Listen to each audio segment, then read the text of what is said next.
Well, hello everyone, and welcome back, finally, to Into the Darkness, the show where we take a dive into horror, chat about seminal works in the genre, and explore the themes and ideas we find within. We are back a little bit later than anticipated, but we return now with another franchise to explore, desires to indulge, and such sweet suffering to experience. So come with us now. We have such sights to show you. My name is Steve Fitzgerald, and I'm joined today, as always, by my fellow Cenobite in the Order of the Uncanny, Sarah Lynham. Hello, Sarah. Hello! That was a great intro. I want to be introduced as Order of the Uncanny Cenobite, like, for the rest of my life now. This is it, right? I've got to top myself every 2 weeks now, which is going to be tough.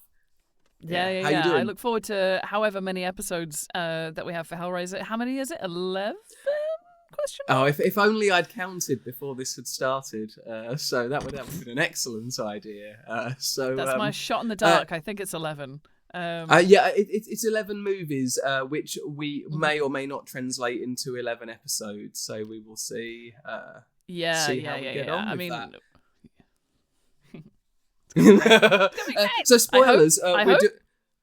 So spoilers, if you haven't guessed already, we're moving on to Hellraiser. If this is your first time joining us, welcome to the podcast.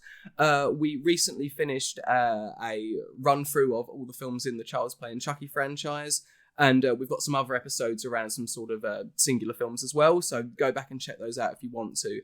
But now, after somewhat of a longer hiatus than we expected, we are heading into the world of Clive Barker's Hellraiser. And today we'll, of course, be focusing not just on the film Hellraiser, but the novella that preceded it, Clive Barker's novella, The Hellbound Heart. So join us now as we head into the darkness to explore Clive Barker's Hellraiser and its sequels and its ongoing legacy. And hopefully we'll pop back at the end of the year to check out Hellraiser Revival as well before we get ahead of ourselves. Okay, so probably best to start with a little bit about Clive Barker, the main man himself. Born in Liverpool on the 5th of October 1952. Started to work in writing theatre and putting on shows when he was in school, and founded the Dog Company in 1978, putting on theatrical productions. He came to prominence with his collections of stories, The Books of Blood.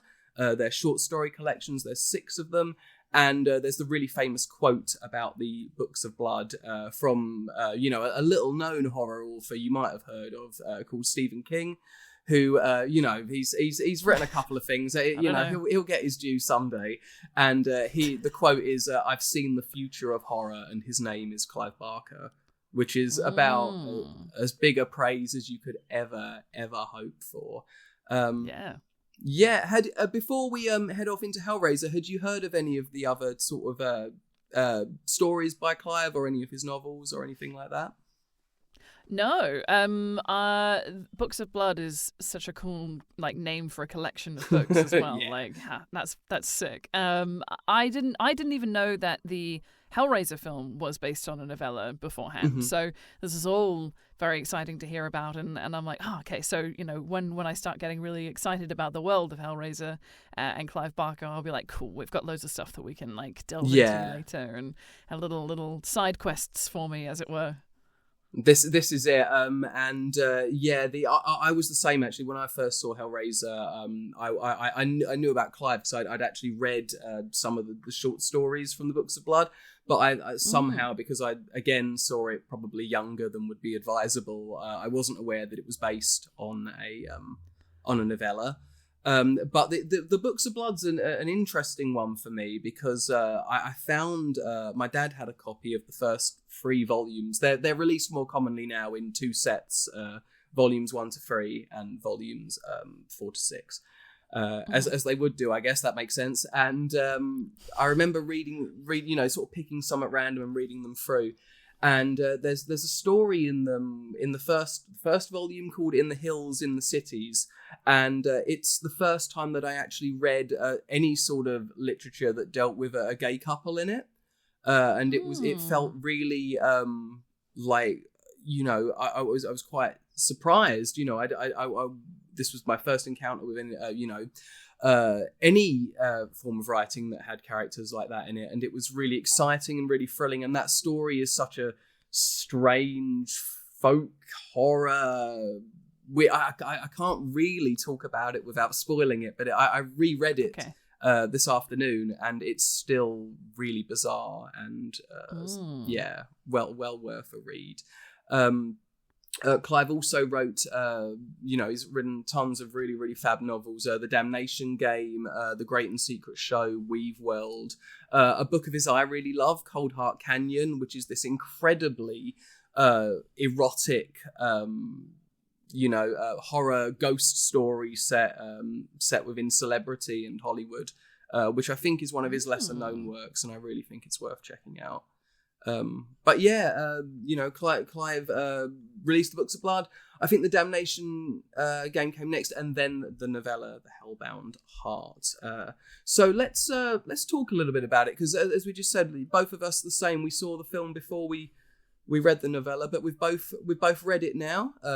First published in November 1986 by Dark Harvest in its Night Division's anthology series, and later published by itself. What did you think of The Hellbound Heart, Sarah? What were your thoughts on The Hellbound Heart? I thought it was incredible. I already loved the film, and I think it's always difficult when you go from going back to the source material to not think about the film and kind of associate them together and kind of see the characters in your head that you've seen in the film kind of follow through with the story. I just think there's something about the way that he writes that's so evocative. The choices of words, the spinning of certain phrases and things like that. They were just, it was really easy to read, even though I think some of it is it feels crunchy in a good way. Not as in it doesn't work. It feels really like you got to get your teeth into it kind of thing. It's quite intense. But yeah, I think it's so well written, and it was a dream to read, even if it is quite intense. Yeah, it really is. And it's interesting the sort of differences that there are between some of the sort of story elements. Instantly, the character of Kirsty is different in the novella versus in the book, in the film. I thought that was interesting, and I can kind of understand why they made her his daughter in the film. I think it just kind of gives her more agency. It gives the relationship a bit more strength, because I think in the novella it almost feels like Kirsty kind of fancies Rory in Rory, yeah. I was Rory gonna say his in the name's novella, Larry in the movie. Yeah. That's right. And but not fully, and not enough to do anything about it. Just kind of acknowledges the fact that she thinks he's quite nice and seems very happy and willing to do a lot for him. But she's quite watery in the novella, whereas Kirsty in the film is feisty and strong and a really one of my favorite characters in the film. She's just really bolshy, and I like that. I like that they've actually given her a bit more dynamic than what she had in the novella. Let me put my teeth back in. That's all good. In the novella. Yeah, no, I think that's absolutely right. And as you say, I do think when the story makes its transference from page to screen, it's definitely the right decision to have with Kirsty there. It also makes everything, I think, in terms of storytelling a little bit neater. It keeps it within this sort of family dynamic, and it doesn't need to sort of it doesn't need to venture outside of it really. As far as whether changing Rory's name to Larry in the movie is necessary, I have no idea. It's fine. It's not on my list of deeply important elements to tap into. So as you say, that it's such an evocative story, particularly I think the opening of the book and the film are so impressive, and the novella manages, because it doesn't need to show it goes to some really extreme places all throughout, but particularly the opening. There's that for those of you that maybe have not read it or seen the film, I'm sure there must be some people that are listening to us before they watch it, although I wouldn't recommend it. Go back, read those things, watch those things, come back and see us. But The Hellbound Heart tells the story of Frank Cotton, who is a sort of hedonistic guy. He's become tired of the earthly pleasures. He feels that they've given him everything that they can, and he hears about what in the book is a puzzle box called Le Marchand's box. Later in the films, it's still called that, but it's also known as the Lament Configuration. And in the book, the book starts with him opening this a black lacquered box, isn't it? In the novella, it has no discernible patterns or anything like that, and you have to sort of feel your way around to find it out. It's not ornate like it is in the film. And when he solves it, he summons these beings, these what are known as Cenobites, that are part of the Order of the Gash, who he soon realizes, he's come to them for pleasure, but to them there is basically their version of what they consider pleasure is not necessarily what we'd make it out to be, and it's they say in the film, I think, pleasure and pain indivisible. That it is both exquisite pleasure and extraordinary agony at the same time. Although you would probably, having looked at the things that happen, have a hard time finding, certain elements more than others.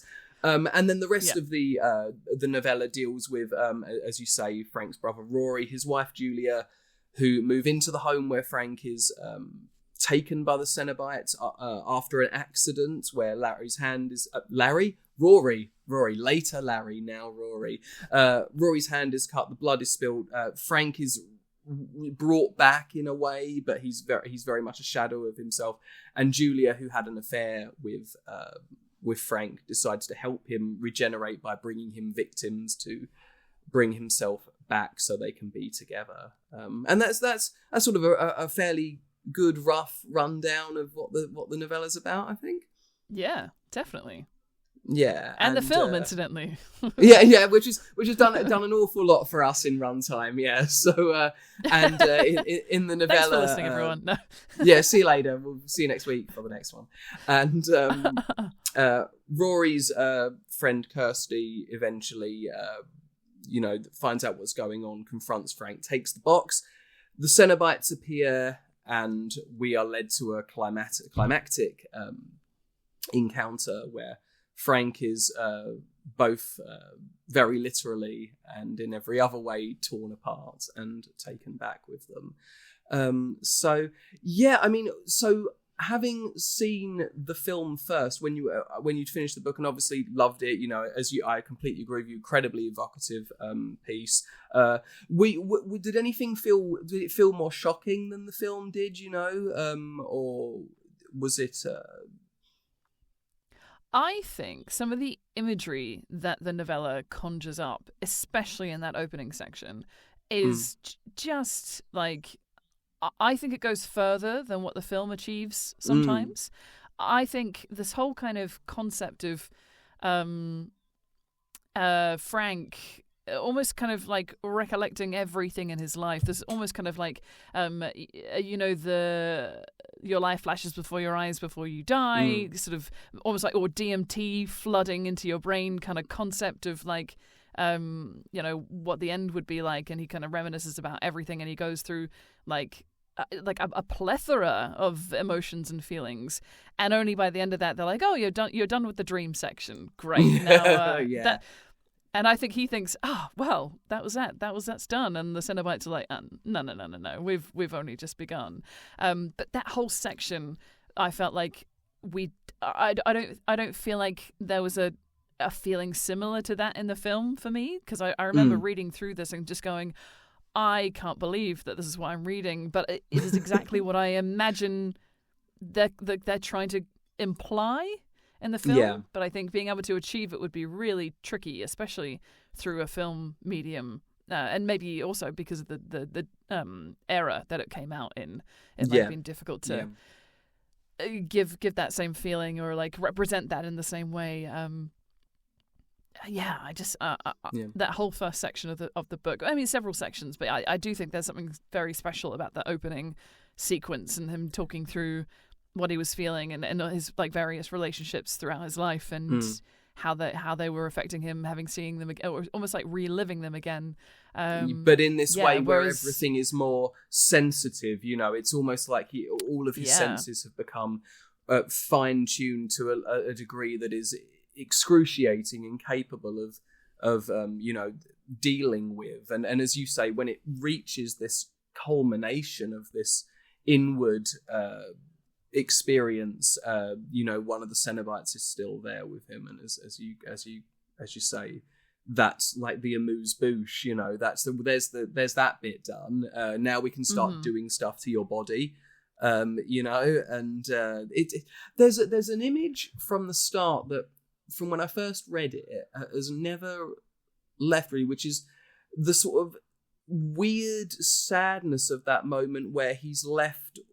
He's first opened it, he sees them, he's left by himself, and he masturbates because he can't think of what else to do in this situation. And it talks about him sort of he ejaculates and his semen hitting the floor and stuff, and there's this strange sadness about it, like that this is someone who has lived life to an extreme. They've come there for this, and they are left alone in a room awaiting what they don't know yet is untold horrors, and that's what they choose to do. It's always really struck me as something that is both something that should be erotic, but is so far from it. It is just this empty moment, and it's so well done. And again, for me, having read it, much like with In the Hills in the Cities, was I hadn't read a story where someone does that before, where there's, sitting there, you're reading something like, if you're on the bus, you hope you turn around and someone's reading over your shoulder, really striking. Definitely. I think there's something about the character of Frank anyway. You sort of see him twisting and turning throughout the story. I'm thinking mostly about the novella because I think his representation in the film is slightly different. But in the novella, he does feel very sad, like from the onset. It's kind of like he is almost like forever in search of something that he just cannot attain. And no matter how hard he tries, no matter how extreme he goes, be it sexually or be it criminally, be it like, he just kind of pushes the boundary, pushes the envelope in every way that he can. And he's still unhappy. And I'm like, that's the human condition, isn't it? We're perpetually looking for something better than what we have, and I feel like he represents that so well in the book. But then you see him kind of doing this like, he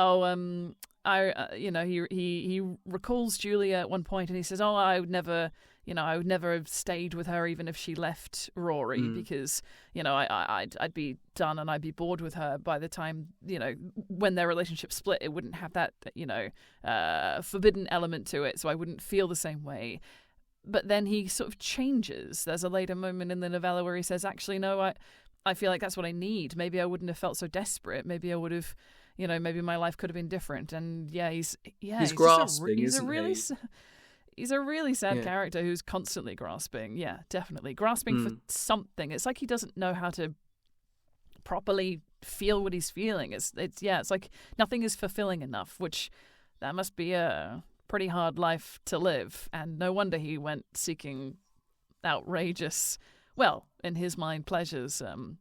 That's not what he got. It's interesting as well. His, I guess, his perception of what, like, what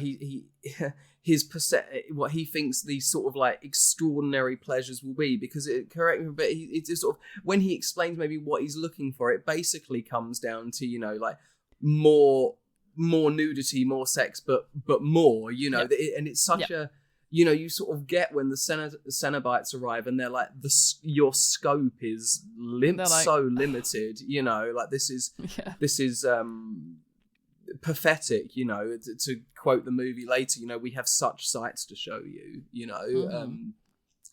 and there, so I think we'll get into the Cenobites themselves a little bit later on, because they are so fascinating, and this mythology that sort of springs up, from this story. And when I say story, I mean the book and the film, and then where they go with them later, as characters, is interesting, because I think they become something that they aren't here, but we will see, and we'll get I look there. forward to seeing how that pans out. I was just thinking about what you were saying about how when Frank describes what he wants, I think there's quite a lot of detail, and it's obviously like almost purely sexual what he's after, but I think he describes it as like a carpet of women, and I was like, incredible, like they're just everywhere for him. And even that for the Cenobites is like, come on, please, that's all you want? You have no idea. Exactly, because as you say, like it's still to do with, I guess for him it's like, a carpet of, but it's of women, it's of this thing that he's accustomed and aware of, so his scope is so, although it's so broad in a human sense, it is still not transcendent almost, in the way that they look at it. And I guess that's the reason that what we or Frank or humans would view as pleasure and what they do, it has become so different, is because they're just operating on a level that we don't comprehend. It's like trying to understand why the problem of evil in religion, why do bad things happen? Because God has a better understanding of what is going on, So let's head into the movie proper then, and we will because I'm sure we're going to make loads of references back to the novella as we chat about the film. But the thing we tend to do at the beginning of our episodes when we start, with the thing we're going to talk about, is we talk about the first experience of seeing it, and I do believe this is. For me, I as I say, I saw this a little bit later on, still quite young, but later than some of the other sort of classics that I saw, and I think that was for two reasons. The first reason was that my parents weren't really interested in Hellraiser, but also I guess even if they had been, this film does cross into boundaries that are more explicit than something like Halloween or Friday the 13th, because it brings this sexual element in. So my first viewing, I think, was on a videotape, getting it from a car boot sale, and just having seen before, my only knowledge of the film was that front cover was of Doug Bradley's lead Cenobite, later in subsequent films Pinhead. Although I don't like that name. I don't think he has He's got a different name in the novella, I think. I can't remember what they call it. Doesn't refer to him as Pinhead. No, it's also in the novella. It's the character's androgynous. It may well be a female Cenobite that is the lead Cenobite, and in the credits for Hellraiser, it's credited as lead. In the later story that Clive Barker wrote, The Scarlet Gospels, Pinhead is called the Hell Priest, which I sort of get, but also on something we'll probably talk about when we talk about the Cenobites. I'm not sure about using the word hell, because to me that's dealing with a mythology that this story doesn't seem to be dealing with. That sort of Abrahamic or Christian idea of hell is not where these characters are from. But yeah, nonetheless, Doug Bradley as lead Cenobite, as Pinhead on the cover, and I remember watching it and just it's so not the film you think it's going to be, in the best way possible, I think, because you see when it was released, you expect it's going to be some sort of slasher film or monster movie, and it's a drama, isn't it? It's a horror drama that features these peripheral characters that later become really famous, but they're not the focus of the story. What was your opinion having first seen it?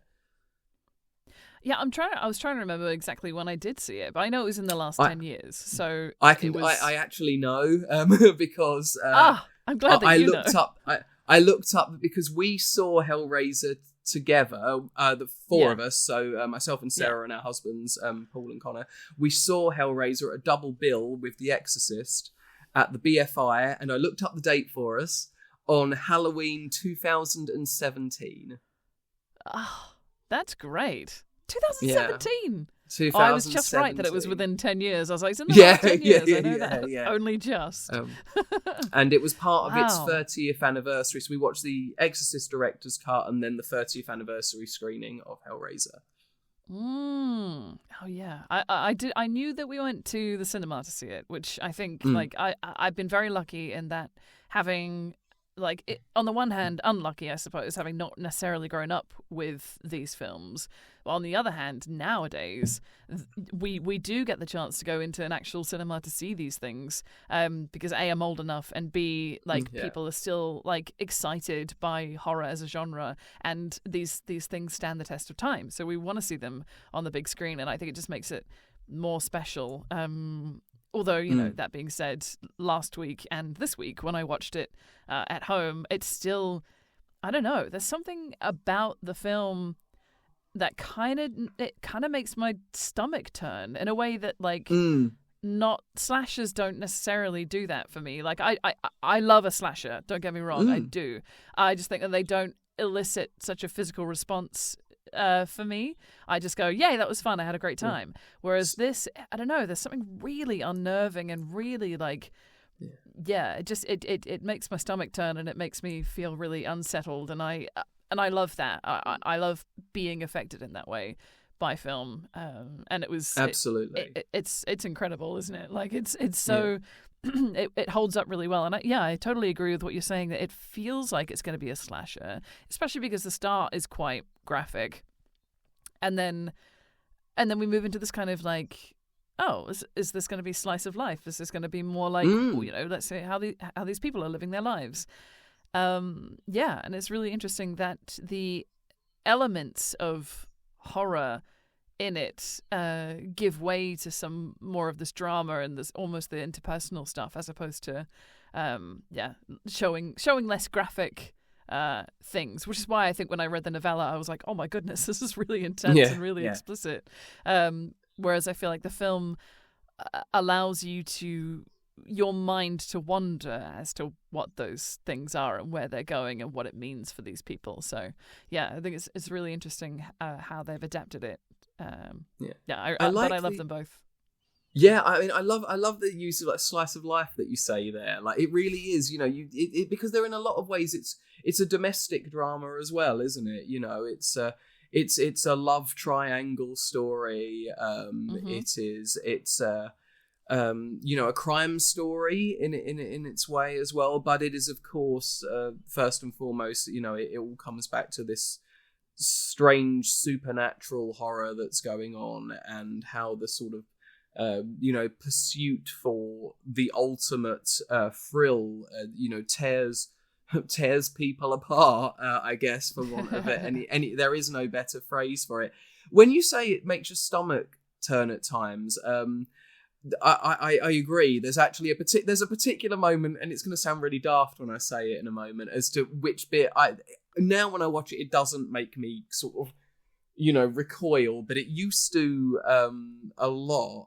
But before I get to that, there's a lot in the novella, isn't there, about sort of people's bowels loosening and stuff like that. It is and it's interesting that it's operating in that way, both as a thinking, intelligent piece of work, but it's also trying to get at your primal feelings about your flesh and your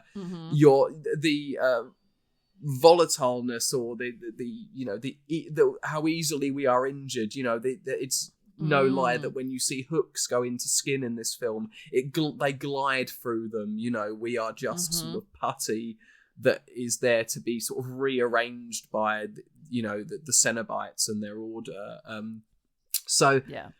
I'm going to tell you the bit that because you said about making your stomach turn, I'm going to tell you a bit that gets me, and you can say whether you're sitting there at the moment thinking, oh, I wonder if it's this. So when they're carrying the bed in near the beginning of the film, do you know what I'm going to say? Yeah, I already know what you're going to say. Yeah, and Larry's hand gets sort of torn open, and it's such a simple effect, and even when I'd seen the film so many times that it's quite obvious how it's being done, and there's no great trick to it or anything like that.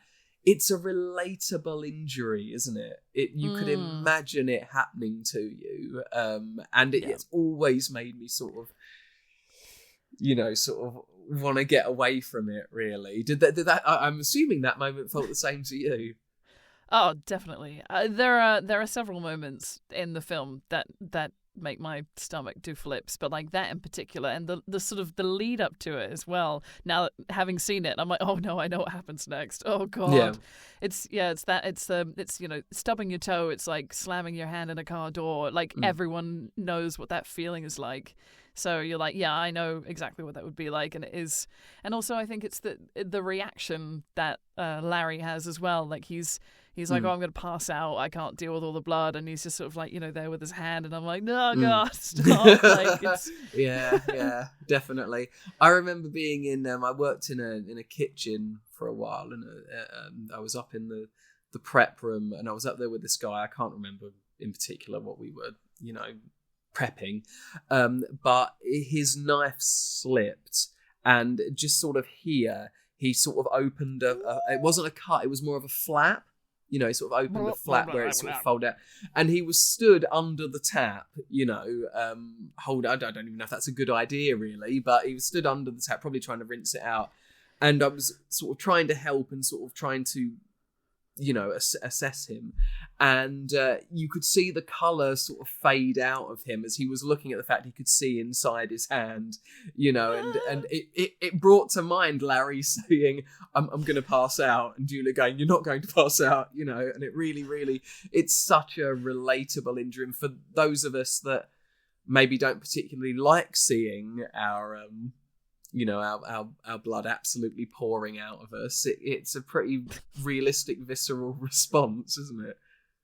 Yeah, definitely. I think it's and also in the film, it's kind of one of those. We have obviously the hooks in the opening section, but I think it's quite a nice kind of continuation of where we've come from. It's obviously the opening section is more to do with what Frank is going to experience and like what his journey is, whereas this is like even day to day, these are the kind of things that could happen, and kind of opens your mind up to think about like pain as a concept throughout, and I just think it's absolutely, it's really disconcerting, but like in the perfect, it's the perfect moment for that, and in the novella, I think it doesn't land in the same way because it feels like it's part of the device as opposed to it didn't elicit the same response for me. I guess maybe because you're not seeing it, and also because I think he's chiseling something, and I'm like, oh, I'm not likely to be chiseling, let's be honest. So I can't relate to that. Yeah. I might move a bed in a house. Chiseling. Chiseling? I don't look like a chiseling person. Yeah. It's also juxtaposed, isn't it? Because when that moment happens is when we're seeing the flashback of Frank and Julia having sex on her wedding dress. Before the wedding. I was going to say Frank and Larry's wedding. That'd be weird, wouldn't it? Larry and Julia's wedding. So yeah, it's sort of silly, and it's also doing the job there where it's showing the sort of the betrayal and the pain, but then putting the two things that the film is primarily concerned with, pleasure and pain next to each other.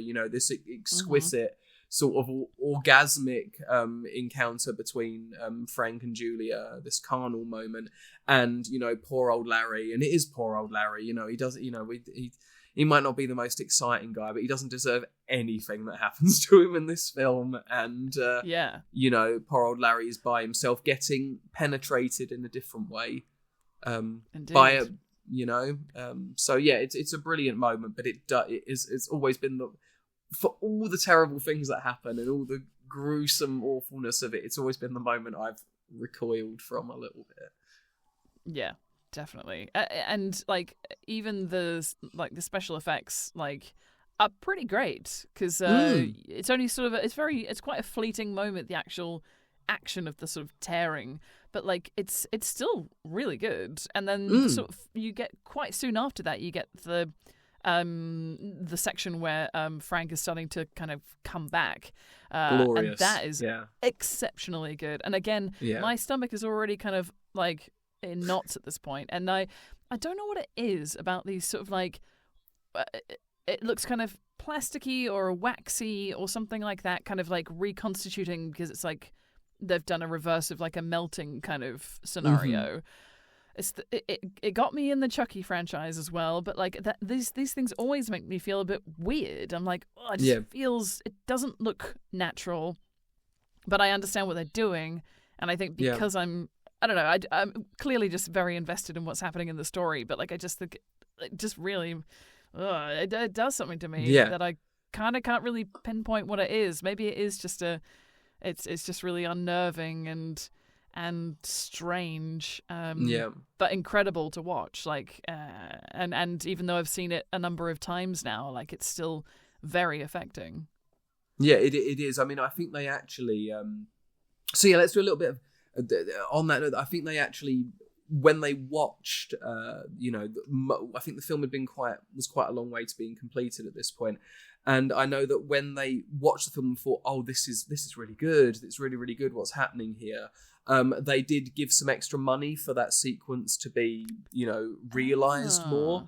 And so I think that's why it looks so good still. And it's just so, it's a proper sort of transformation. It takes its time. In its way, it's, one of the more recent films we covered, Fright Night, has that amazing wolf to Ed transformation. And this is I think, even more extraordinary than that. But I think it was down to some extra funding. And on that note, in terms of just a little bit of production background about the film, while we're still sort of talking about the start of it, the film was directed and written by Clive, obviously based on his novel, and it was. I think he really wanted control of this one because previous adaptations of his work, Underworld and Rawhead Rex, which are based on, Rawhead Rex is based on a story of his. I'm not sure about Underworld. He wasn't happy with those. They're not very good, and so I think he thought, right, well, if people are going to take my work, then it might as well be me that does it.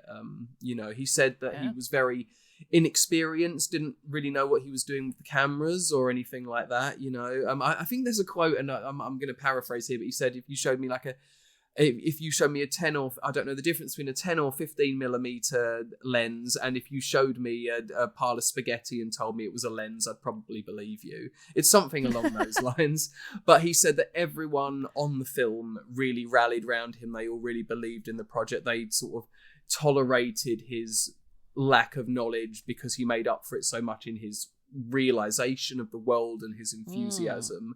The film was funded by New World Pictures, produced by Christopher Figg, and it was shot over between 8 and 10 weeks, I think, in London, or entirely in London.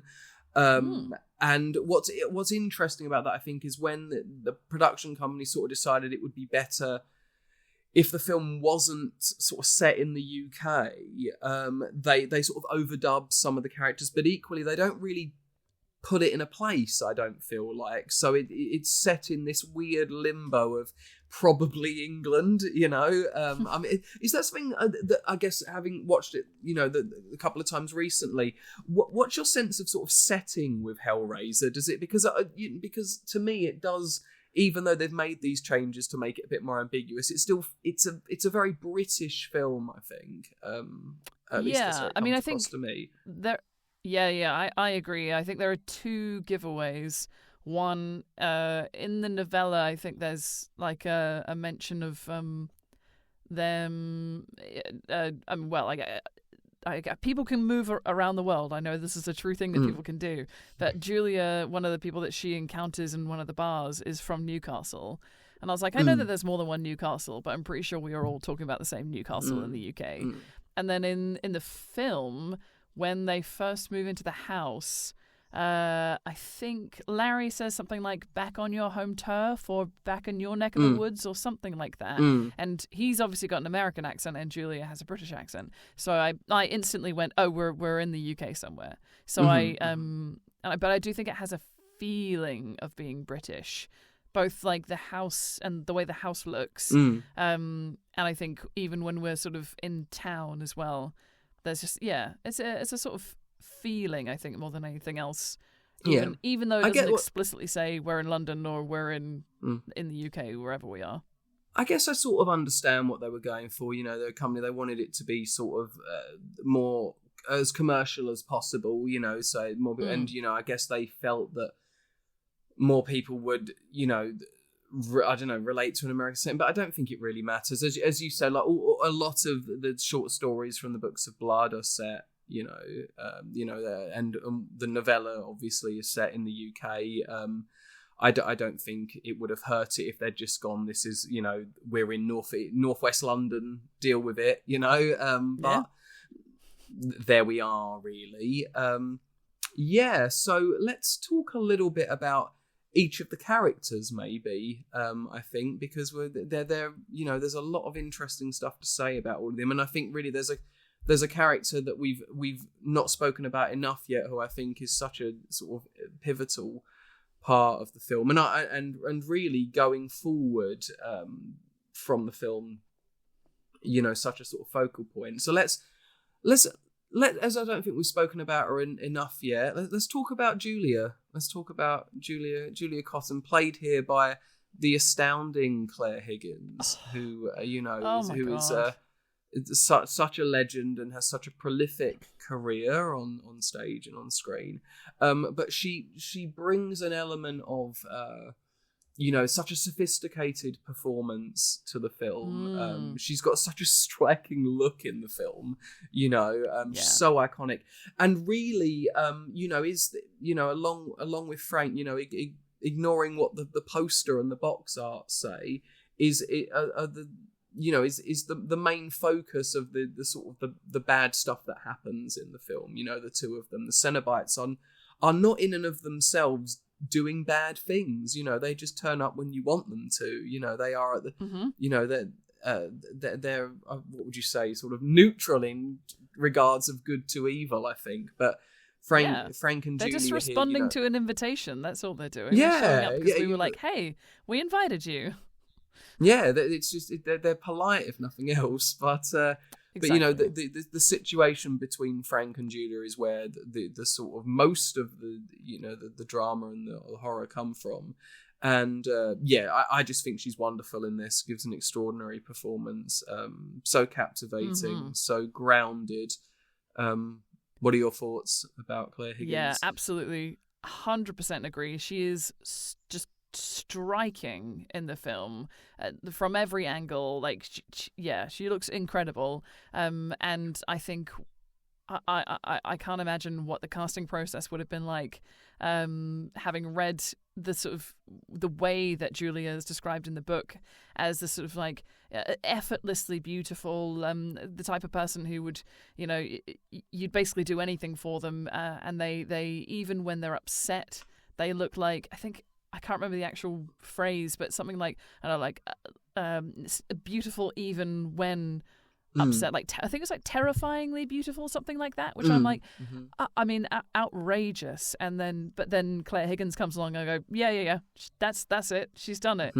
That is absolutely her. She looks impeccable in this film and does an incredible performance, and so well developed throughout. Like you could easily just go, oh, Julia's, she's just lustful and falling for Frank because he's a better looking than her husband, and her husband's a bit boring. But like it's so much more nuanced than that. She seems to be struggling with what's going on, and I feel like there's maybe that's slightly less obvious in the novella. She seems more kind of a willing and complicit kind of part of what's going on, whereas I feel like the Julia that Claire Higgins has brought is so much more that just more fleshed out as a character, and absolutely. feels very constantly challenged by what she's doing, and yet unable to kind of fight the inevitable, I suppose. She has such a good. I think she has the best arc in the film for sure. I think it is in a lot of it's a lot of character stories.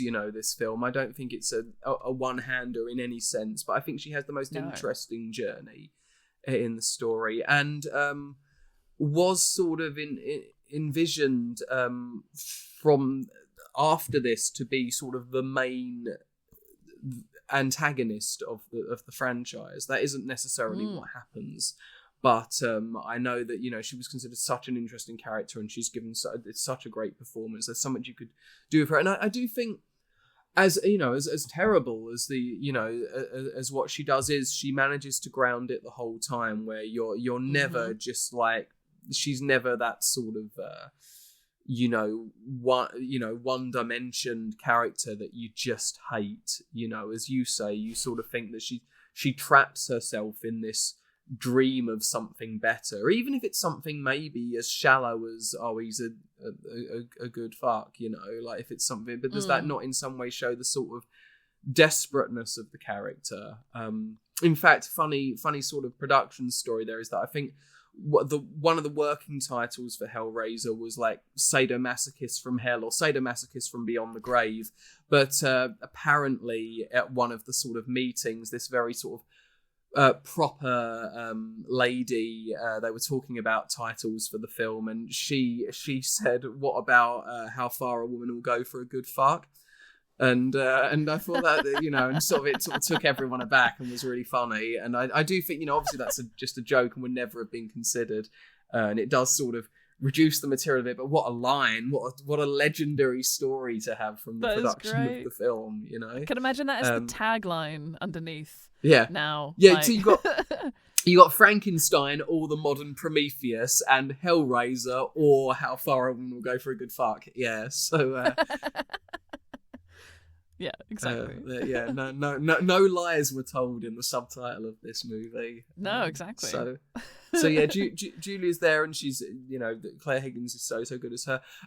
Andrew Robinson plays Larry here, and I think it's a lovely performance. I think you really feel for Larry. But he doesn't undersell the fact that he's maybe not the most enticing human being in the world. He's reliable, and you can get how they got together, I think, because he is reliable and he loves her and he's committed to her, and I think he sells it as well. I think he's awesome.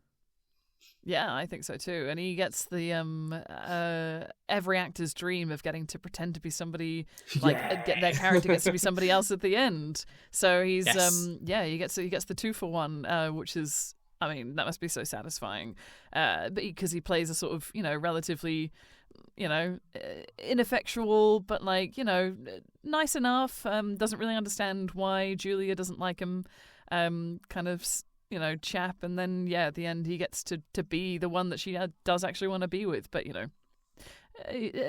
that's not actually him under that skin. No, absolutely not. Although it fits him very well, I'll be honest. It does, yes. Yeah. It must be because they're brothers. But yeah, Andrew Robinson great here, and I think still, I think still talks very fondly about the film as well. I know I've seen actually quite recently him, some sort of video interviews where he still, really likes the movie and is pleased to have done it. Cool.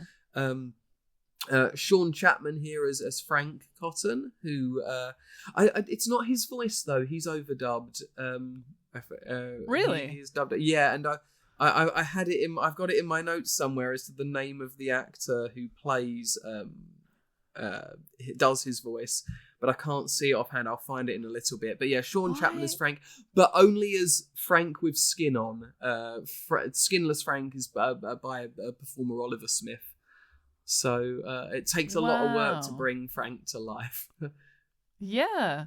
So do you?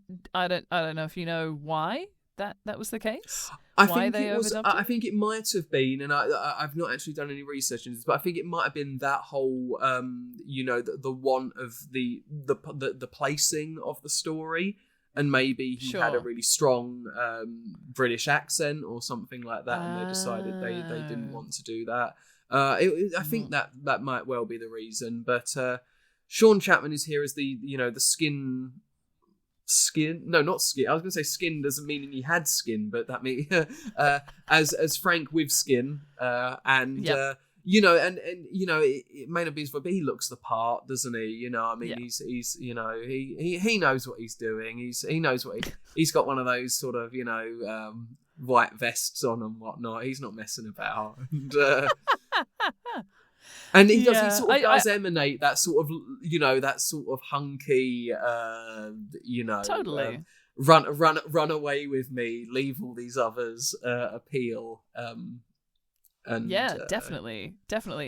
One of the things, like, and I sort of alluded to it earlier, is that, like, I feel like I didn't have as much or any probably sympathy at all for Frank when watching the film, whereas when there's something about the novella that I guess it's just because we see a little bit more inside his head, that I felt a little bit more sorry for him, and kind of could understand where he was coming from, whereas like Frank in the film just seems like a hedonist who just keeps wanting more, whereas I don't know, I sort of mentioned that I feel like the novella kind of develops that a little bit further, and we just don't have time to see that, and maybe I guess for a film audience as opposed to a novella or like a book audience, or we don't really need to know too much about his motivation. We just need to know that that's what he's doing, and it doesn't have to be too deep at that point, I suppose.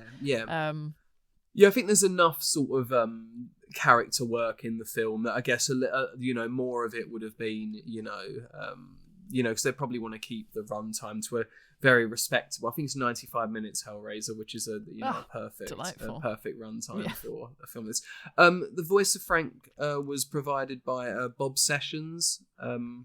And they decided that his voice was decided to dub over in post-production. I don't think there's any official reason given, but it's almost certainly because they wanted the accent to be different from what was provided in the shots. But hey ho, it's a good. I mean, clearly it's a very good dub. They do a good job of it. But I would like to hear the. Sean's original voice used in it. Me too. That would be pretty cool. But yeah, and before we get on to our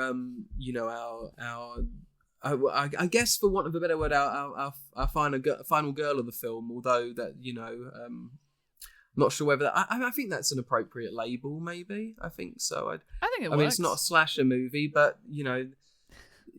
Kirsty Cotton is an icon and a legend in the horror genre, so I think she gets to wear that, very coveted title. But just a little bit about the casting of the Cenobites, and we'll talk about them in a little bit more detail later on. So there is an interesting story to do with the moment we spoke about earlier with the nail, actually, and the cutting of the hand, which is that when Doug Bradley was offered to be in the film, because him and Clive were friends, Clive said, well, you've got the option of two roles. You can either play the lead Cenobite, or you can play one of the delivery drivers who's helping to bring the stuff in. I think the guy the guy who does play asks for a beer, doesn't he? Are there any beer? And they're in the fridge. Which is a great line reading as well, and Doug said that he really had to toil with it. He wasn't sure which one to take because it was going to be his first film, and he wanted people to see his face. Oh, so wow. it was a moment of, do I take the monster, or do I take the guy who's actually going to get seen and I might get some work as a result of it? Obviously he made the decision that he made, and horror history will never be the same again, but interesting how that dilemma seems ridiculous until you think about it. But and I guess that actually totally makes sense. So yeah, but I guess like at the time they didn't know, how big it was going to be. They No. didn't know, and also like he didn't know whether this was going to be his first and his last film he ever did. Well, exactly. Like, Yeah. Wow. That's such a cool bit of trivia, and I'm sure that there have been several moments in people's lives where they've had a choice like that, and maybe they didn't choose the pinhead in that moment, and they're like, oh man, I could have been that pinhead.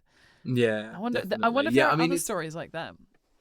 There must be, mustn't there? I think I can think of a couple, maybe, but these are not as sort of would have been as career defining, because obviously this was Doug's first film, and the two stories I've got are from established horror actors.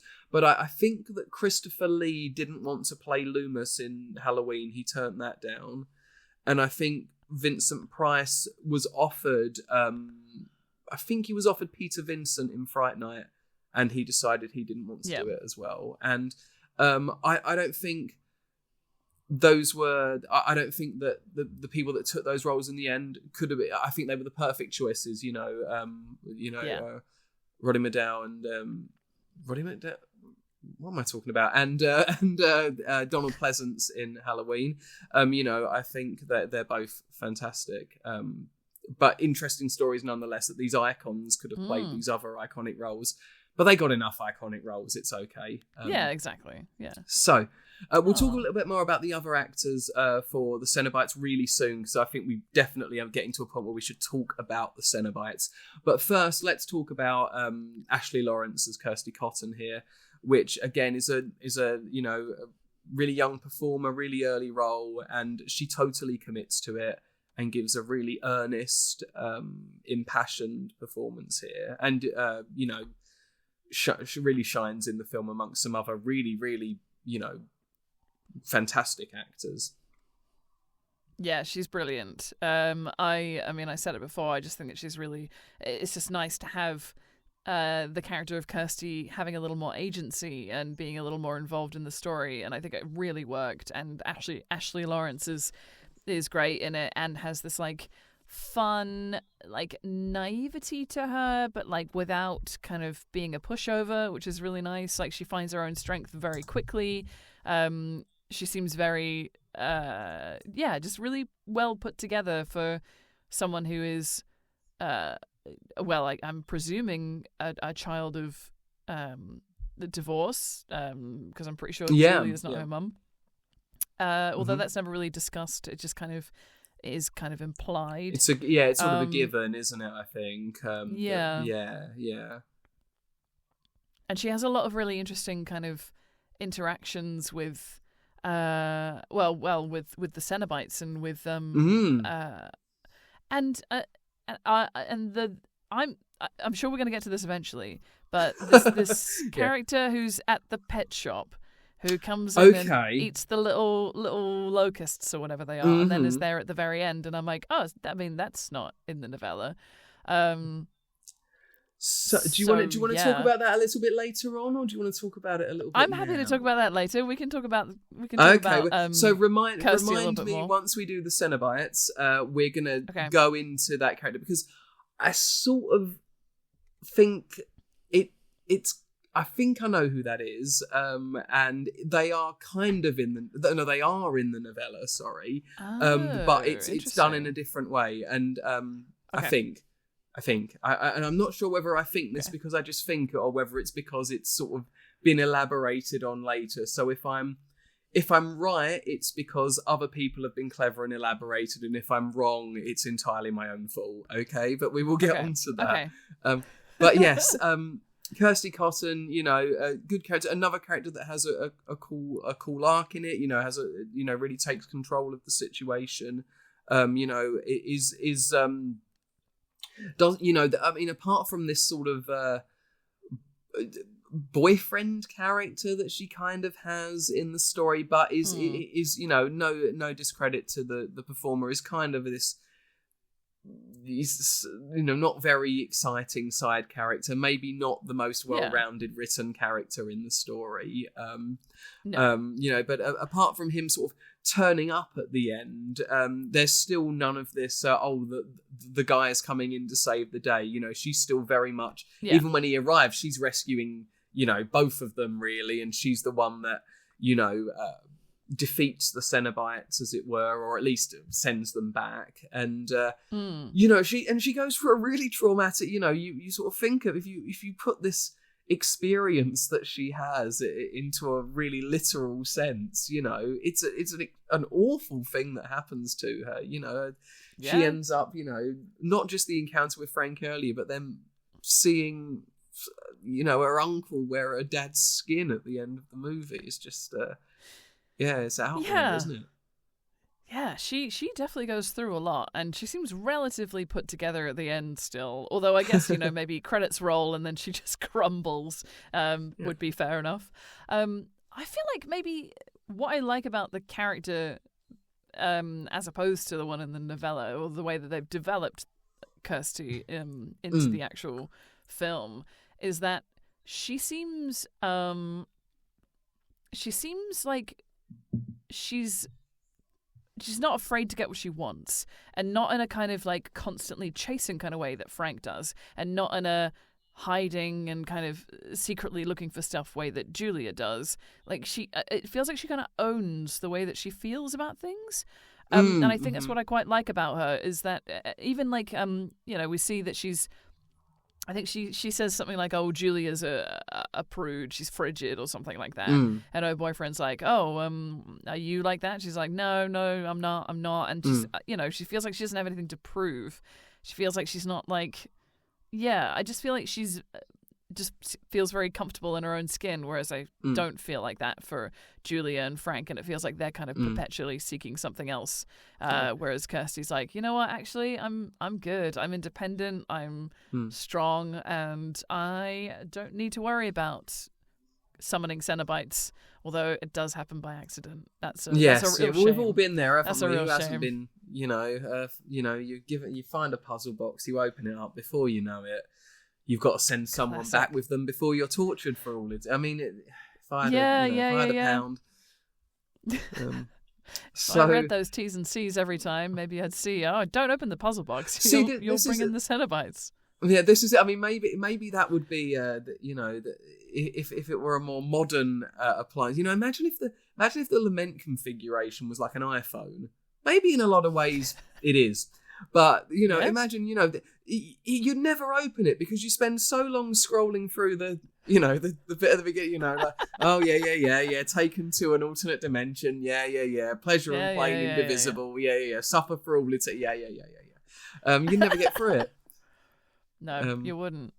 There we go. And the battery had run out as well. They're just about to take you, the battery runs out. You can't beat the old toys. So we have Kirsty, and we have Frank, and we have Larry, and we have Julia. So let's get to it. Let's talk about them. Let's talk about our quartet of pain-inflicting demons to some, angels to others.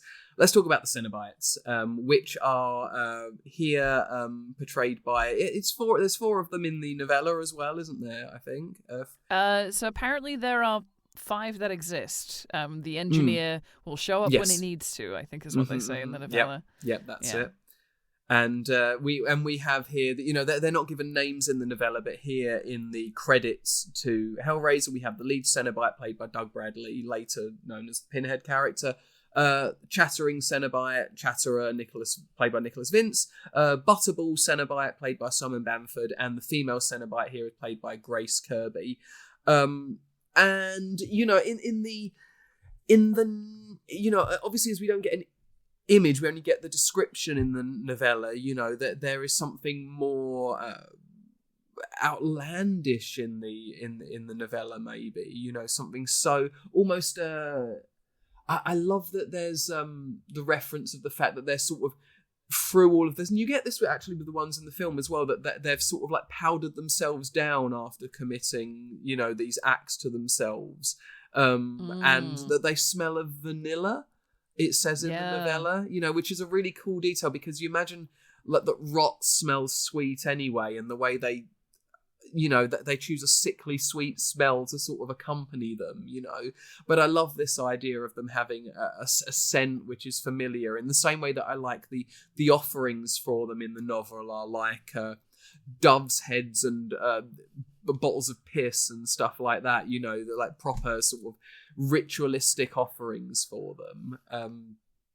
Where should we start? Should we start with the sort of the way they are in the novella, or the way they look in the film? I don't know. I think I feel like film first.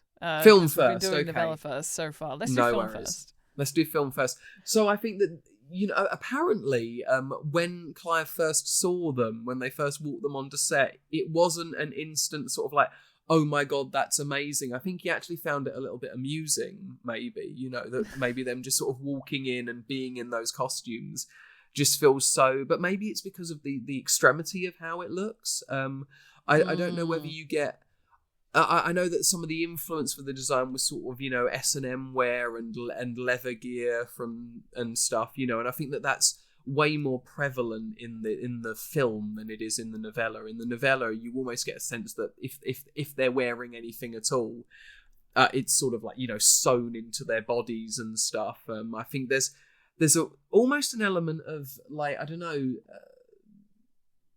sort of harsh delicacy I almost read from the novella. I don't know, and I don't know whether you feel that, but in the film is more, it feels more sort of leather and whips and chain looks, stuff like that. Would you think that's a fair assessment of it? Yeah, I can see the inspiration being sort of S&M leather community kind of representation, and also I think because like people associate that with sexuality and the blurring of the line between pain and pleasure. I think people kind of like that would be, I think, if anything, it feels like a sensible choice. Quite a straightforward option. I guess it would probably have been slightly difficult to maybe do some sort of replication of sort of like of more like kind of open, gory representation. Although they do a really good job with Frank, like when he's coming back together. But I guess they wanted to make sure that was different enough. So I like that they have this kind of leather look to them, because it gives off this kind of scary vibe as well, whilst also being quite sexy. Like, and I think that's the whole thing with leather anyway. I think some of the effects are just very cool as well. Like, they look amazing. Yeah, I think Pinhead looks incredible. I think the way that, and I think in the novella it's described as the lines are tattooed, and then the pins on it's an ornate section. pin, isn't it? It's got like a jewel on the end of it. So there's I guess that's where I was trying to get at just now, is when that he has that line, demons to some, angels to others. I feel like almost although there's clear enormous crossover, that there is an element of the sort of beauty, the terrible beauty of the Cenobites in the novella, the grotesque beauty of it.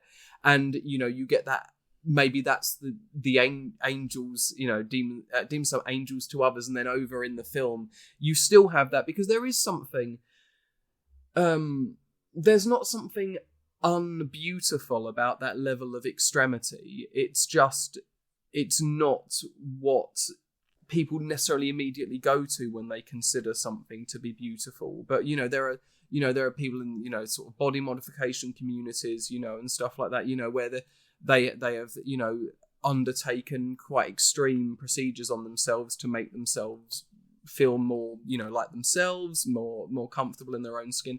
And there's something beautiful in that, putting one's will upon oneself, isn't there? So there is something both beautiful about the Cenobites, and as I say in the novella, where there's the jewels on the tips of there's something that's almost pretty.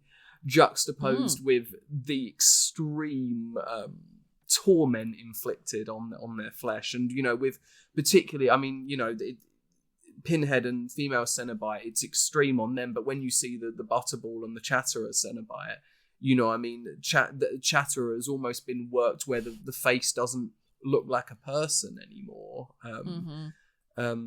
But they're all such... Each one of them has their own thing, don't they? They're not just like that. They're all clearly uniform, but they're very much their own character as well. And that's awesome for characters where only two of the four of them say anything, Yeah, absolutely. I also think that the novella implies that all of them have a sort of scarification on their skin, and I don't think that's necessarily the case. Certainly not on the face of our lead Cenobite and of our female Cenobite. But I think it would almost have been impossible to capture exactly what was in the novella, because I do think that kind of beauty, or sort of like the opulent kind of element that's evoked in the story, might have been trickier to kind of get the balance between that and what they opted for. So I think, having sort of, quite form-fitting leather is, maybe they wanted to lean more into the sort of sexuality of it as opposed to the beauty. But I think it would have been nice to have seen, I don't know, maybe they had like concept art where they did have some of that. Maybe we could have had a bejazzled Pinhead. Yeah. I want to see that. Well, I want to see that. yeah, I want someone there's, to show me that. I think there's in the 2022 movie, the Pinhead character in that, without going into any spoilers, there's an element of that more. I think in that film we get more of an element of maybe that sort of disturbing beauty of what the Cenobites are. But again, that is with the element of time and being able to do certain things. I'm not sure whether it necessarily works better than these designs. I think these designs are so iconic and so legendary, but they definitely do something really interesting with the character and with the look of the Cenobites in that film. But that is so many films away. So I look forward to it. Yeah. So as far as the engineer goes, and the engineer has a more sort of, they turn up at the end of the novella, don't they? And they're seen sort of doing something, maybe taking Julia away at the end of the novella. But in the film, the engineer is, as I say, anything I say here that is wrong is my own fault. Anything that is right, I've read from people that have spoken about the lore of the film.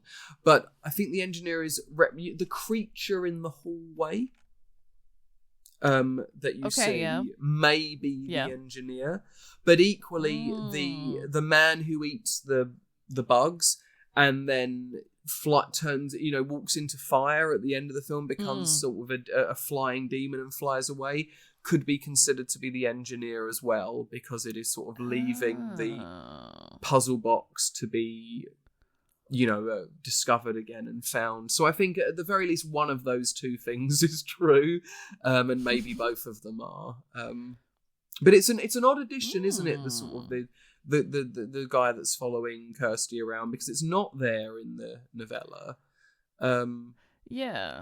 And I guess if it is the engineer, I guess that would kind of make sense in a sort of there feels like an element of all of these things were always meant to happen. Even in the opening of the film, when Frank is trying to buy the puzzle box, I think the person who's buying it off says it was always meant to go to you, or something along those lines. Take it, it's yours, it always was.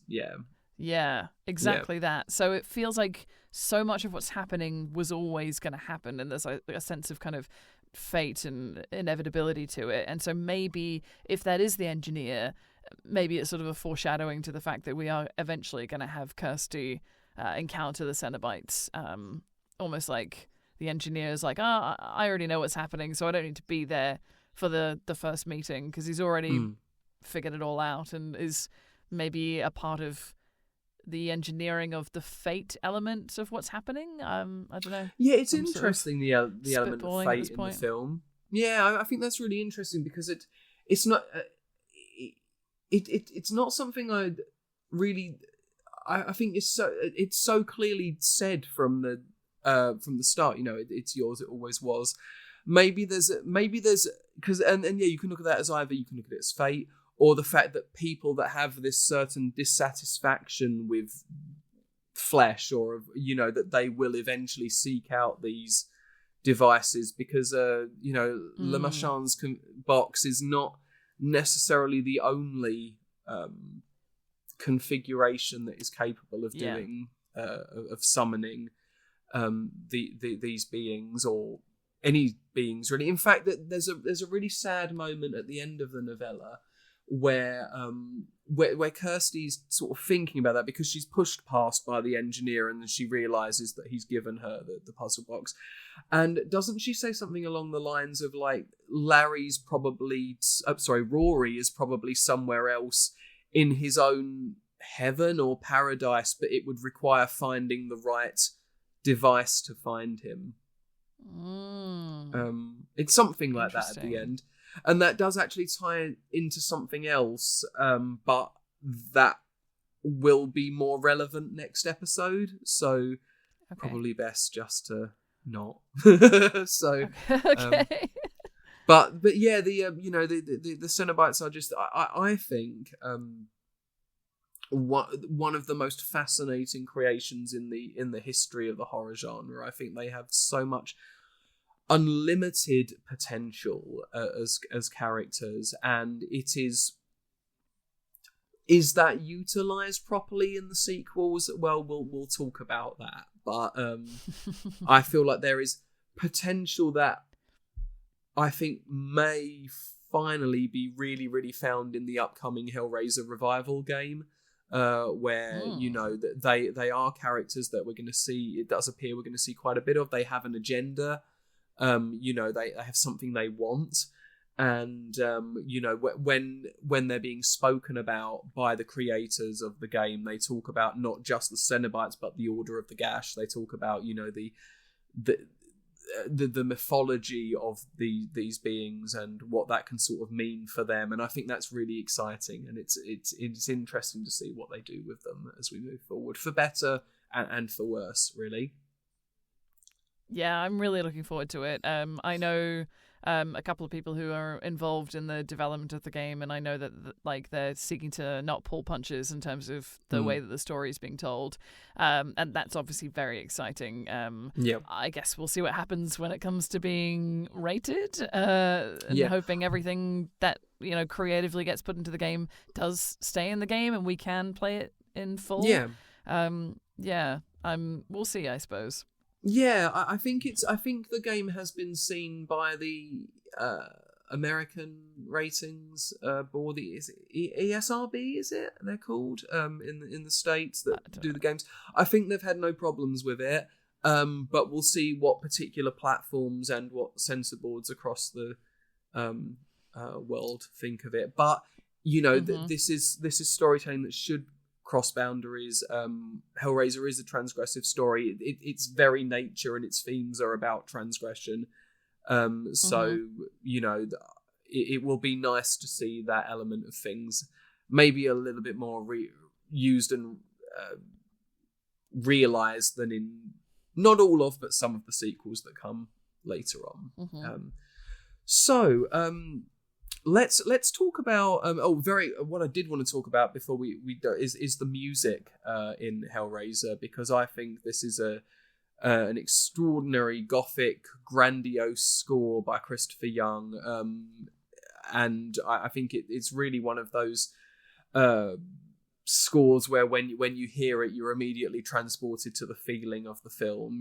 It is so lush and dark and wonderful. Is it something that you sort of when you watch the film that sort of really catches you?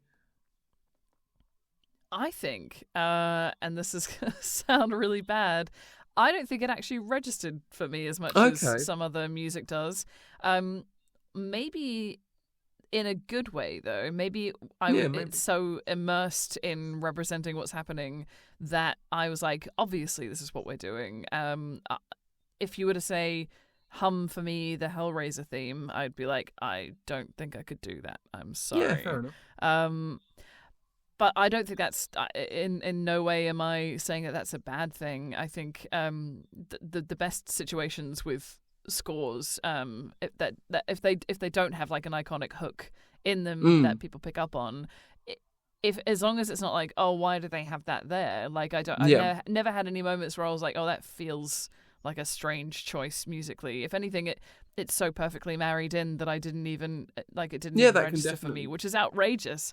That's outrageous for me. I love music. No, that can definitely be the case though. When something fits, you just take it. It just becomes one as part of the as part of the whole package of the piece of art. So no, I think that can happen. Yeah, it's better to feel that the package just sort of works rather than be sat there going, oh, that's not working and it's taking me out of it. Interesting thing about the score for Hellraiser was that originally the industrial duo Coil did the music for it. So they were commissioned to do it. And the production company took one listen to it and said, this is horrible. And got Christopher Young to come in and do his sort of grand dark gothic music for it. You can hear the Coil score for it. It was released later. I think it's called like the unreleased themes from Hellraiser, and it is it's pretty my sort of thing. But you get if they were trying to appeal to a wider audience, why they might not have used this really sort of industrial, dark, intense, sound. But that's an interesting thing. I hope that if they had put that in, I hope that I would have at least registered that and been like, the music was a bit strange though, wasn't it? If I didn't even pick up on that, I'd be like, oh no. It's worth checking out. Go listen to Coil's unreleased Hellraiser themes. It's pretty cool. Towards let's as we move towards the end of the episode now, let's talk a little bit about, I guess, the move towards the finale of the movie. So particularly the scene where, after encountering Frank at the house and escaping with the puzzle box, Kirsty ends up in hospital because she faints, is treated really strangely harshly by the doctor here. It's a very odd interaction where it's almost like she's done something wrong, and they leave her with the box, and she, after playing with it, opens it and encounters the Cenobites for the first time. And I think really one of the iconic interactions in horror, really. This scene is one of my favourites. Yeah, it's great. But the lead up to it in the hospital is very strange. It is. It got me thinking that I was like, are we somehow already in like some sort of construction of the Cenobites? Like, are we in a sort of dreamscape with them, and this is sort of part of, because it just seems like such a like absolutely zero bedside manner from both the nurse and the doctor. They're like, no, we're not going to talk to you. The nurses are going to talk to you. I need to go get the doctor. The doctor's like, what have you been doing? Come on now, tell us what's going on. She's like, I don't know, I don't understand. And then they're like, maybe this will jog your memory. I'm like, it just feels really loaded. And it's, as you say, it's dreamy already, isn't it? It's kind of dreamy already. Yeah, it's really strange. And doesn't she get like locked in as well? They lock which her in is the room, odd. Yeah. I'm like, it does feel like there's already some foul play going on somehow.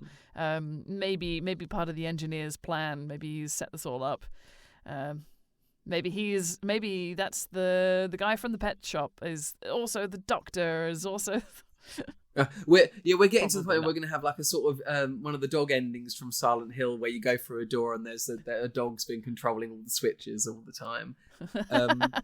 Yeah. But when they arrive, they have this interaction where and what's really the fact that there's a certain there's not a reasoning with them as such, because they're going to do whatever they want to do. But there is an element of bargaining, because they are not just monsters. They are thinking, sentient, probably enormously intelligent beings, that are part of an order. And she's able to converse with them. At first they just sort of say, now you're going to come with us. You're going to do, this is what happens. And then they, she says, well, what if I can give you Frank back? Because at first they almost don't want to admit, that he's gone. No one escapes us. And doesn't the female stand about when Kirst says you can take him back instead of me? She says maybe we'd prefer you, which is so good. Maybe we'd prefer you. It's awesome. But there does seem to be that if at this point in the story, if the box is opened by someone that doesn't know what they're getting into, they might not get taken away. But there's an option. If you can barter with them and you give them a better deal, they don't just take you just because. And I guess I'll have to say a line from the sequel here to sort of illustrate this. But the box gets opened in Hellbound, and Pinhead says it's not hands that call us, it's desire. And that's I think that's quite telling here as well. Kirsty I think goes it's good that they have like a almost like a code, right? They're not just senseless. They are not gonna. I guess also if the end goal is ultimate pain, pleasure, whatever the sort of extremity of feeling is for whoever's sought out the puzzle box in the first place, you're just not like, if you're working with someone who doesn't want that, then surely that's probably not as satisfying for the Cenobites. They're not going to see, maybe they could still take someone to a place where, they've never felt something before, but like, is there really, do they feel, is there satisfaction for them if they're doing that with someone who didn't seek it out in the first place? So it's interesting to kind of think that they have like rules that they work within, and they're not just kind of arbitrarily, oh, you open the box, that's it, sorry. Yeah, there's definitely, there's some wiggle room if they decide there's some wiggle room for you. And so Kirsty heads back. They want to hear him confess. They want him to say it. They're not just going to take her word for it. So Kirsty goes back to the house, but it's obviously too late. Poor old Larry has been skinned, and Frank is now dressed in his skin. They have this encounter where Julia is betrayed by Frank. He stabs her, which is sort of by accident, but then sort of not by accident as well. He doesn't seem particularly upset about it, and he actually drains some of her life out of her because he's just Kirsty's just put her hand in his guts. So he does this. So yeah, I mean, this is proper like unredemptive, isn't it? From Frank here, it's just like, she's done all this for him. She's done things she'd never dreamed that she'd do, and in the end, he just disposes of her. As you say in the novella, at one point, he sort of thinks, "Well, I'd get tired of her," and he, poor old Kirsty goes up into the attic room, trips over what we now know is the body of her dad, and Frank heads into the room, and she gets him to confess who he is.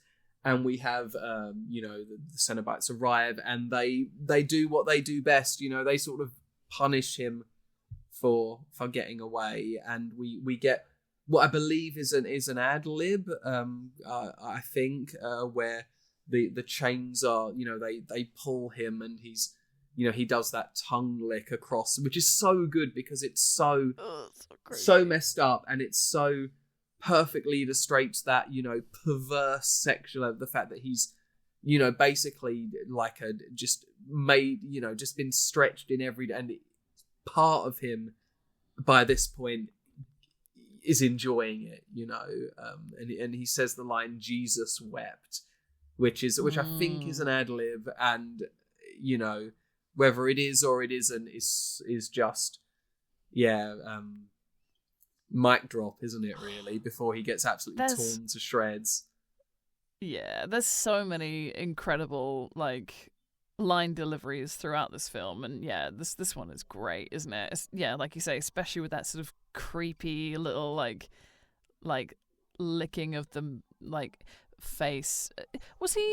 Is this the actor who was playing Larry at this point as well? So has he actually literally been able to be Larry and then be Frank at the end too? Because it's still Larry's voice, pulled? isn't it? It's still Larry's voice when she first turns up. So so Frank gets another voice in the movie. He is in a lot of ways, it's a little bit of Frank in everybody. But that's where this problem started in the first place, isn't it? So there we are. The Kirsty and what's the boyfriend's name? Sorry, we should definitely give him a little shout out. Boyfriend. No, I can't remember. Steve? I don't even have it in front of me. Please don't tell me his name's Steve, and I forgot his name. I think it is actually Steve. It is Steve, isn't it? Yeah. I think it is. What's the name of the guy who's actually? got the same name as me? Oh dear, what am I like? I don't Robert Hines plays Steve, and maybe not the most exciting role in the world. He sort of seems there's a little bit of a peripheral character, but he wears an exciting shirt at one point, for sure. So that's. What is it? It is, isn't it? Is it that towards the end when he's got that sort of pink and patchwork sort of thing on? I don't remember that. I'm going to look that up because that's we'll get a photo up. But he arrives and he comes to rescue, which is quite gallant of him. She then uses the box to send the Cenobites back one at a time as the house begins to collapse. As the creature in the hallways that may well be the engineer starts to pursue them both. And then eventually they do end up outside. The Cenobites are all sent back. Julia is left sort of attached by chains on the bed holding the box. And then they make it outside. We see the guy that's been following Kirsty. He walks into the flames. You'll notice at this point, by the way, that budget really isn't there because it's not a burnt down house. It's just sort of piles of flame, and they do quite a good job. Yeah. They burn a photo of Frank over the top of it, which is a really nice bit of symbolism, I think. And then he catches fire. He flies off into the sky. We then see a shot where it sort of has all happened within the box, and we see the box being moved on to someone else. And it's a satisfying ending, isn't it? In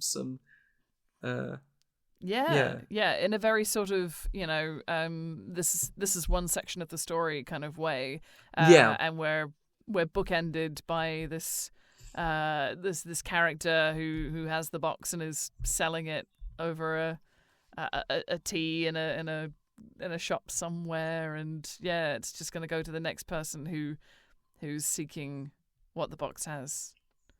Absolutely. And I just think everything. It's just even some of the limitations of from like that moment I just made with the fire and stuff. It's all carried off so well here. They really do make the most of a reasonably low budget. The film looks great. It's such a singular story. There really is no other film like Hellraiser. And even if you were to type into, Google like films like Hellraiser, you'll get things that may, have something there, but there isn't really anything that hits in the same way before or since. And I really think it is one of the, the most important British horror films ever made, and one of the best ones as well. Definitely. And when you think about the sort of era in which it came out, and when you think about sort of other big classic horror characters from that time, I'm sort of specifically thinking about like the monsters that were depicted at that time.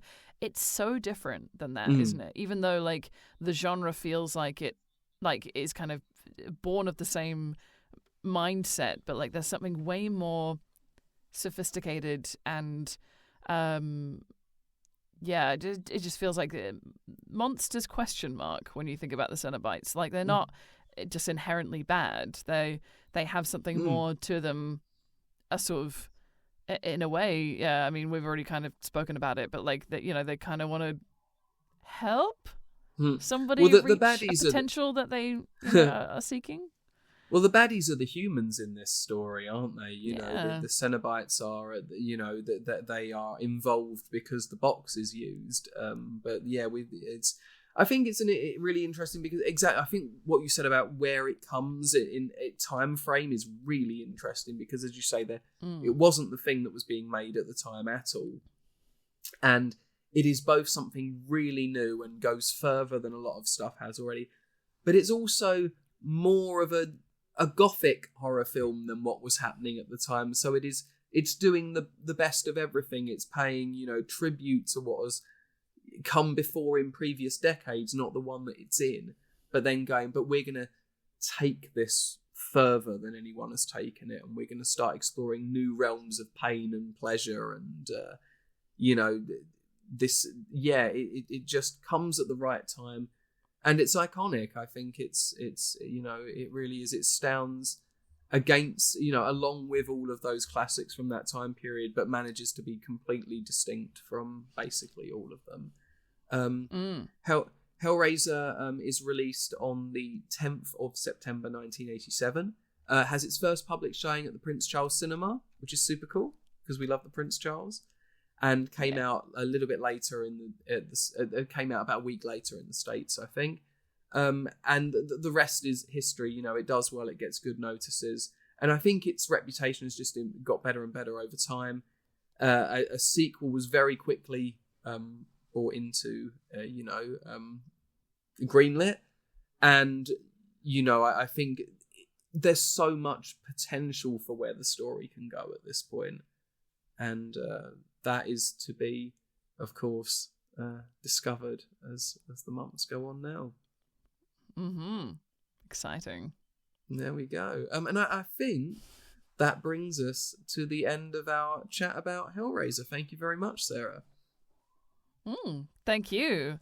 Oh my goodness. It was cool revisiting Hellraiser, having seen it so long ago. But I think like it just felt more dynamic also reading the novella because, yeah, like I said, I didn't have any idea that it even had source material that it was working from. And very excited to see where we're going next and if we're going to get any characters following through, or because at this point I haven't seen any more than this. So I had seen Hellraiser obviously 9 years ago at this point, but I have not seen any more. So we'll see.